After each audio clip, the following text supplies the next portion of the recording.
So 90% is the critical threshold.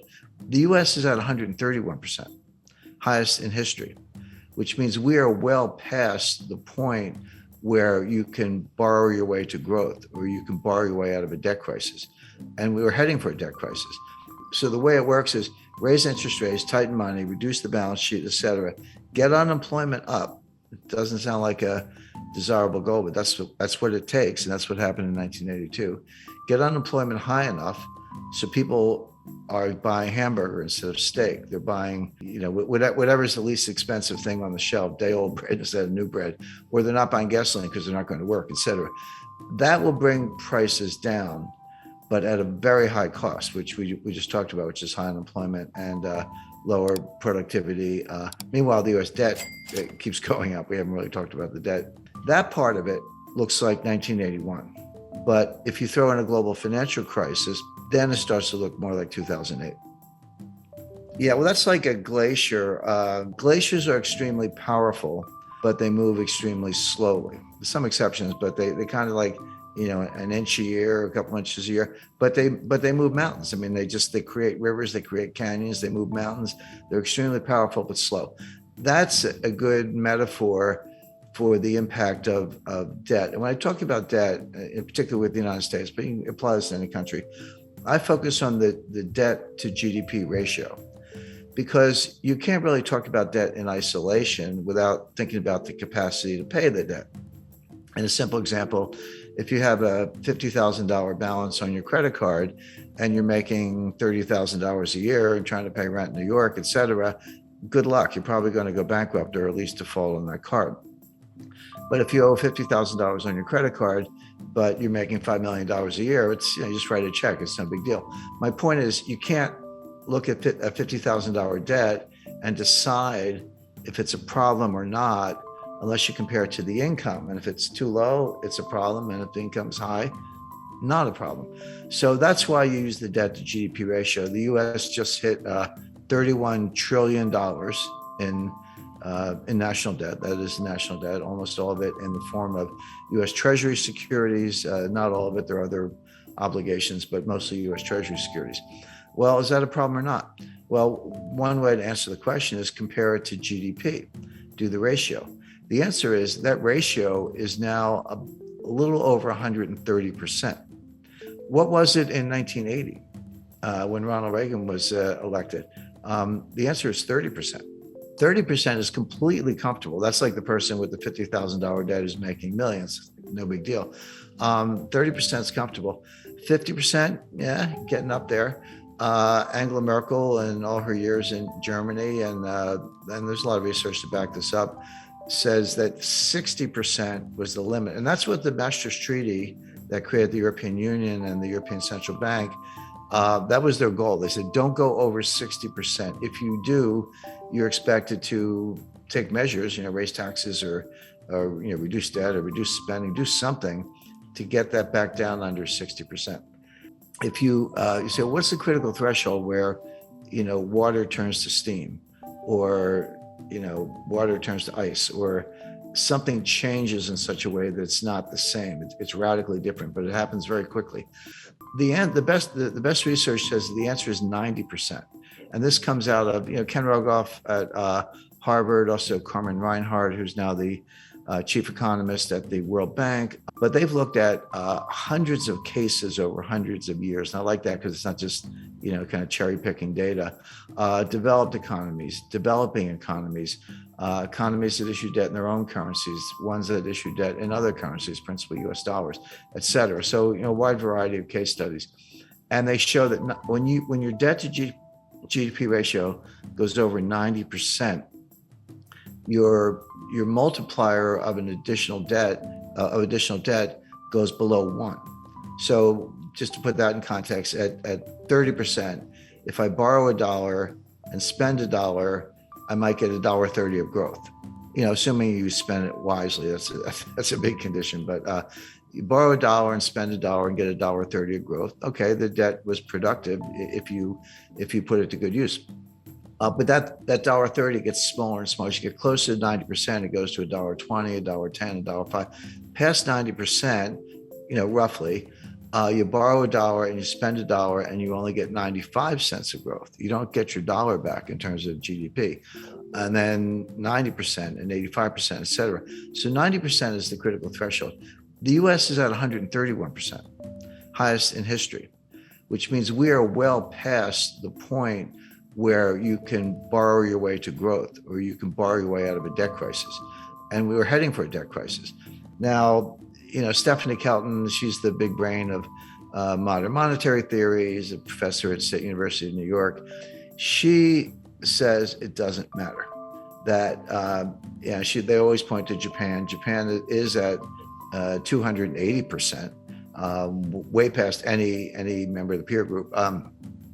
China's probably higher. China's a little more opaque because they are, but also they don't have as much national debt. If you look at the national debt to GDP, it's modest, but they have an enormous amount of provincial debt, and the banking system is owned by the government or controlled by the government. So when you throw in the bank debt, the state-owned enterprises, the provincial debt, and the government, so that's the real national debt. Stephanie Kelton says it doesn't matter because you're borrowing in your own currency. So if you're Argentine and you borrow in dollars and you print pesos, how are you going to pay the dollars back unless you have huge trade surpluses, which they don't? So they just default. Argentina is a serial defaulter, and everyone expects that. If you borrow in dollars and you print dollars, which the United States does, they're like, "What's the problem? Just print the dollars and pay the money back." Well, that's true. If you print dollars, there's no reason to default on dollar debt because you actually can print the money and buy the bonds. But it doesn't mean nothing else bad happens. What about inflation or hyperinflation? What about the foreign exchange rate? The exchange rate can collapse. And these modern monetary theorists show very little understanding of the international aspects. They treat the US like a closed economy, which it's not. I mean, if it were a closed economy and we didn't have to worry about trade deficits, trade surpluses, capital flows, exchange rates, foreign credit, China owning $1 trillion of U.S. Treasury securities, which they do. If you didn't have to worry about any of that, I think they'd probably still be wrong, but they'd have a better case. But you do. And they don't, they're just not very knowledgeable about any of those things. But you can think of exchange rates as a conveyor belt. Exchange rates are one way the problems go from one country to another, or good things can go from one country to another, depending on whether your exchange rate is going up or down, the impact on terms of trade, et cetera. But they completely ignore all that. They also ignore the role of commercial banks. They just look at the Treasury and the Fed and look at money supply, but like kind of M0, but don't understand how commercial banks create M1 and they do their own thing. They're not on as short a leash as they seem to think. But if you read Stephanie Kelton's book, The Deficit Myth, she says, well, we don't really need a bond market, U.S. bond market. We only have a bond market as a favor to investors because it gives them a place to put their money. But why have, he said, you have government spending. So the Treasury borrows money by issuing bonds, and then the Fed monetizes the bonds by buying the bonds. And that gives the Treasury the money to pay the bills, et cetera. She says, do away with all that. Just give the Fed, wire instructions for Lockheed. And if you need 5 F-35 fighter jets, order them and just send the money right to Lockheed. Why do you need a bond market? I mean, she actually says that. So, okay, legally, that might be possible, but to suggest that you can do that without consequences is nonsense. And then you say, what about inflation? Their view is as long as there's excess capacity and unmet needs, et cetera, you're not going to have inflation because there's a lot of slack in the economy. That's a legitimate debate. But they say when inflation happens, raise taxes. And then, by the way, they also say you don't need a tax system because if you can just print the money, why do you have to collect taxes? And their answer is, we collect taxes to redistribute income. Okay, well, at least they're honest. I mean, that's kind of socialist model, but they're honest about it. But it's important to bear in mind that Stephanie was the principal economic advisor to Bernie Sanders in 2016 and 2020. And Bernie Sanders today is the chairman of the Senate Budget Committee, controls the purse strings. So coming out of Congress, and Biden's kind of a cipher. He's barely aware of his own existence.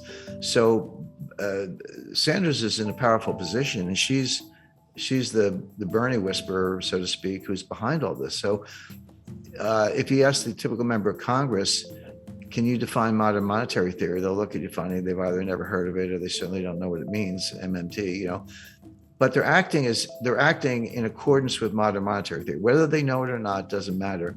The actual behavior of the Congress, and again, just go back to COVID 2020, because we talked about the debt to GDP ratio. So in around May or June 2020, Trump put through a $2 trillion COVID relief package, and that was when the Paycheck Protection Plan, that was $800 billion, and everyone got the $1,200 check, et cetera, et cetera. And then at the end of December, at the very end of the Trump administration, they did another $1 trillion, almost. And that's when everyone got the $600 checks. And now you're up to $1,800. By the way, those checks, that is helicopter money. That's, what the Fed does is kind of nonsense. But when it's fiscal policy, not monetary policy, and you're handing out checks, that is helicopter money. And credit to Larry Summers for saying, you're going to get inflation out of this. Well, Biden comes into office in January 2021, and he's like, not to be outdone, he did his own COVID relief package. That was another $2 trillion. And that's when we all got the $1,400 checks. They handed them out. And then later that year, or they did the $1 trillion infrastructure package. And then just to top it off, what did we get recently was the just under $1 trillion Green New Deal, or I call it the Green New Scam. Well, and the baseline budget deficit, before everything I just described, the baseline budget deficit was about $1 trillion a year. So take $1 trillion for 2020, 2021, and 2022. Add on, $2 trillion for Trump's first package, $1 trillion for his second one, $2 trillion for Biden's first package, $1 trillion for the Green New Scam, and I think $1 trillion for infrastructure.